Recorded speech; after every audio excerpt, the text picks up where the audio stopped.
गाईन गीत सुरेल नवे, रसिकांचे मन रिझवे, संगीताने जग भरले, स्वरांचे फुल घडले, नाचले रंगले दंगले गुंगले, मन मन गुण गुणले, सारे गमपा ऐक्या सारे गमपा.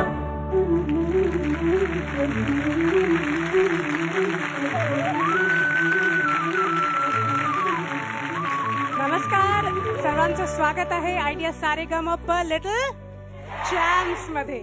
मागच्याच आठवड्यात 50 लिटल चॅम्प्सच्या खणखणीत परफॉर्मन्सनी भरलेली प्राथमिक फेरी संपली. पण ही प्राथमिक फेरी इतकी माइंड ब्लोईंग होती आणि सगळ्याच स्पर्धकांचे परफॉर्मन्सेस इतके चांगले होते, किंवा परीक्षकांच्या भाषेत जर बोलायचं झालं तर इतके चाबूक परफॉर्मन्सेस होते सगळ्यांचे, की ही प्राथमिक फेरी आहे का अंतिम फेरी आहे हाच खरा प्रश्न पडला होता.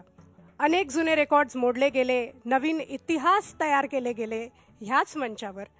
आणि म्हणून आम्हीही विचार केला की का नाही ह्या मंचावर आणखीन एक नवीन इतिहास घडवूया.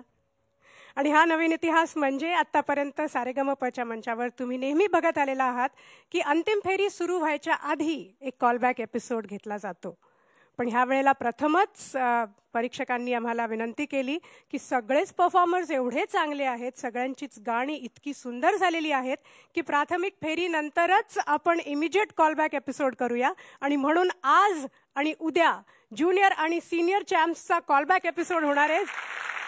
आजच्या या ज्युनियर चॅम्प्सचा आपण परफॉर्मन्स बघणार आहोत, पण त्याआधी बघूया मागच्या आठवड्यात काय घडलं. आयडिया सारेगमप लिटिल चॅम्प्सचा मागचा सोमवार होता ज्युनियर चॅम्प्सच्या प्राथमिक फेरीचा शेवटचा सोमवार. धमाल धिंगाण्यानं भरलेला आणि मस्तीच्या रंगात रंगलेला. मान्यवर परीक्षक होते गायक संगीत दिग्दर्शक अजित परब. प्रत्येकाचं गाणं होतं मनामनात घर करणारं संस्मरणीय गाणं. अटीतटीच्या स्पर्धेनंतर शिरीन केळकर आणि मयुरी अत्रे यांना स्पर्धेचा निरोप घ्यावा लागला.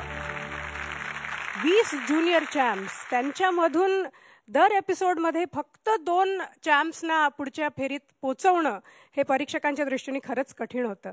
आणि म्हणून आज आपल्याबरोबरचे परीक्षक आहेत नेहमीचे आवडते परीक्षक. सर्वात आधी जोरदार टाळ्यांनी त्यांचं स्वागत करूया. A for Avdhoot Gupte and V for Vaishali Samant. Avdhoot, Vaishali, तुम्हाला दोघांना मला ही गोष्ट विचारायची आहे की हा कॉलबॅकचा एपिसोड जो तुम्ही रिक्वेस्ट केलीत पूर्ण टीमला, आणखीन हा कॉलबॅकचा एपिसोड हा आठवडा आपण कॉलबॅकसाठी ठेवलेला आहे प्राथमिक फेरीनंतरच. तर ह्या सगळ्या लिटल चॅम्प्सच्या परफॉर्मन्सबद्दल तुम्हाला काय वाटतं, आणि नेमकं तुम्ही कॉलबॅकसाठी आत्ताच ह्याच स्टेजला तुम्ही का कॉलबॅकचा एपिसोड तुम्ही मागितलात?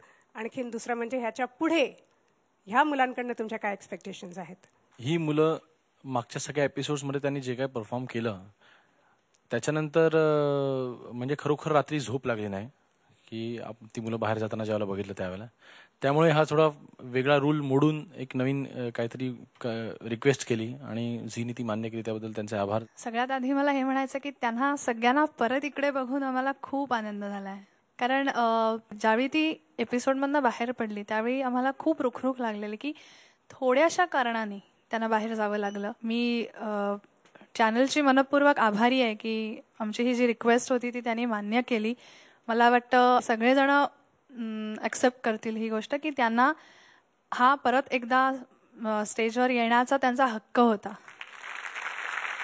आणि आता आजचे मान्यवर परीक्षक, शास्त्रीय संगीत ते लोकप्रिय हिंदी फिल्मी गाणी ह्यात ज्यांची बोटं संतूरवरती अगदी सहजपणे सरकतात, ते विख्यात संतूरवादक पंडित उल्हास बापट आज आपल्या बरोबर आहेत. जोरदार टाळ्यांनी स्वागत करूया.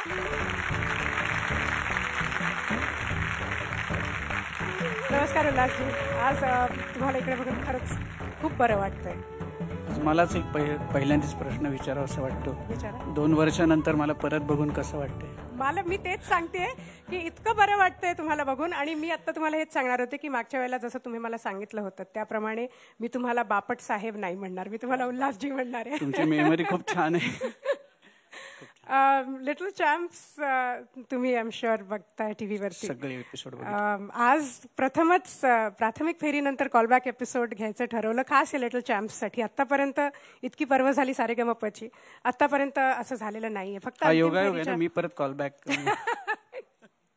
तर आज म्हणजे आमच्या ज्या भावना आहेत तुमचा कॉलबॅक बघून त्याच तुमच्या भावना आहेत का इकडे परत येण्यात? खूप आनंद आहे, खूप आनंद वाटतो. आणि ही मुलं खूपच छान गातात. मी प्रत्येक पहिल्या एपिसोडपासून सगळे बघितलेत आणि अभिनंदन सगळ्यांचं, खूप छान. Thank you very much. आणि उल्हासजी खरंच पुन्हा एकदा मागच्या वेळेला तुम्ही आला होतात ते आपले एपिसोड खूप रंगले होते आणि आज पुन्हा तशीच मजा येणार आहे आणि तुमच्याकडनं बऱ्याच काही गोष्टी आपल्या छोट्या चॅम्प्सनं शिकायला मिळणार आहेत नक्की. आणि मी तुम्हाला विनंती करेन की तुम्ही आता स्थानापन्न व्हावं. जोरदार टाळ्या उल्हासजींसाठी. तर आता भेटूया आपल्या कॉलबॅकच्या 4 खणखणीत ज्युनियर चॅम्प्सना. हाय, मी मुग्धा काळे, मी नागपूरहून आली. हाय, मी श्रीधर वाटणकर, मी रत्नागिरीहून आलो. हाय, मी मयुरी यात्रे, पुण्याहून आले. हाय, मी वैदेही मेकडे, मुंबईहून आली आहे. We are proud to be little champs. तर 4ही ज्युनियर चॅम्प्स तयार आहेत. हो. मग आपण स्पर्धेला सुरुवात करूया. मला हा लिटल चॅम्प्सचा बँड उल्हास सरांना बांधायचा आहे. बांधू? जरूर जरूर. ही एक प्रथा आम्ही लिटल चॅम्प्स मध्ये सुरू केली. आमचे जेवढे मान्यवर परीक्षक येतात त्या सगळ्यांना आमचे लिटल चॅम्प्स हा लिटल चॅम्प्सचा बँड बांधून त्यांचं स्वागत करतात. कॉलबॅकचा एपिसोड सुरू करूया. पहिली स्पर्धक इकडे येते. टाळ्यांनी स्वागत करूया वैदेही मेकडे. वैदेही, कशी आहेस बाळा? खूप बरी आहे. तुला खूप, मला इतकं बरं वाटतंय तुला पुन्हा एकदा इकडे बघून. कसं वाटतंय तुला? मला पण खूप बरं वाटतंय. आय एम शुअर खूप बरं वाटतंय. आणि मला सांग, तू तुझ्या बनीला परत घेऊन आलीस? हो. जेव्हा मी मागच्या वेळेला स्पर्धेतनं बाहेर गेले तेव्हा बनी माझं गाणं ऐकत होता. तो मला म्हणाला की तू रडू नकोस, मी तुझं गाणं ऐकलंय, तू परत कॉलबॅकला येशील. आणि मग मी आले म्हणून मी त्याला परत घेऊन आले. हो ना. मागच्या वेळेला तो कसा कान देऊन ऐकत होता, आता बघ तो एकदम मान वर करून बसलेला आहे की वैदेही जिंकणारच. तुझा बनी आमच्यावर रुसलाय का? असं तोंड सवरती करून बसलाय. आम्ही नाही जा बोलणार. आमच्या वैदेहीला तुम्ही आधीच्या एपिसोड मध्ये का बाहेर काढलं? तुम्ही बाहेर काढलं पण कॉलबॅकला तर बोलवलं. So sweet. अवधूत गाण्यानंतर बोलतं, पण मी आत्ताच म्हणते तुला की हे बोलून तू जिंकलंस.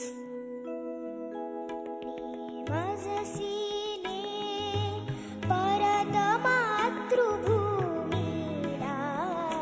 सागरा प्राण तळमळला, तळमळला सागरा प्रेमजसीने.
झालं गाणं, खरंच मस्त झालं.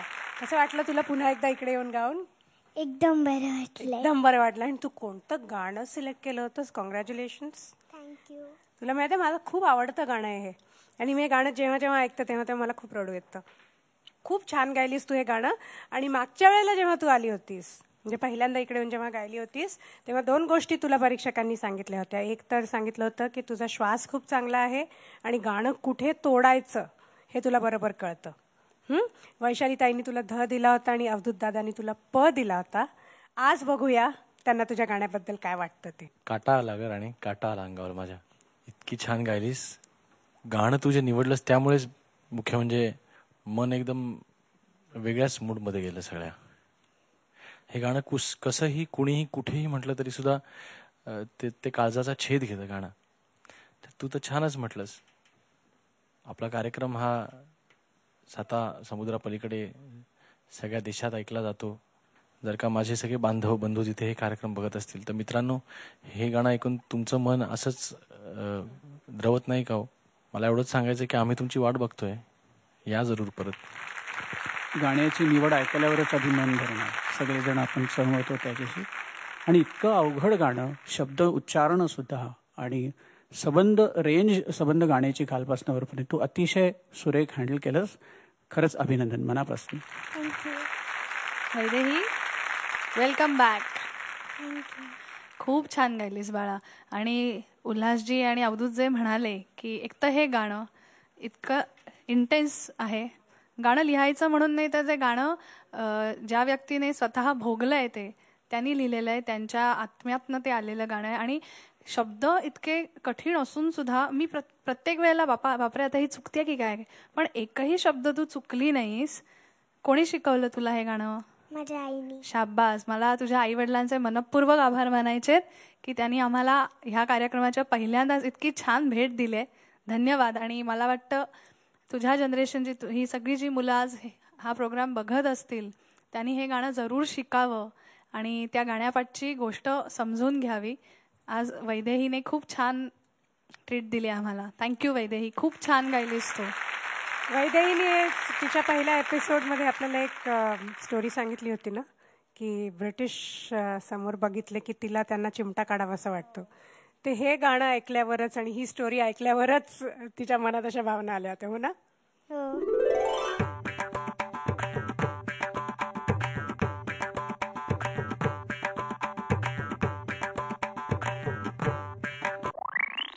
दोन ध वैदेही, क्या बात आहे. All the best. आणि वरून तुम्ही लोकांनी किती दिलेत? हा बघ, वरून नी मिळालंय आणि इकडनं ध मिळालेला आहे. वंडरफुल. खूप छान सुरुवात केली. थँक्यू. दुपारी कोणी नव्हतं रस्त्यावर आणि शुकशुकाट असा होता, तर मी सिग्नल जम्प केला. रेड होता तरी जम्प केला. सिग्नल जम्प केल्यावर तो मागून झाडामागून हवालदार आला आणि थांबला.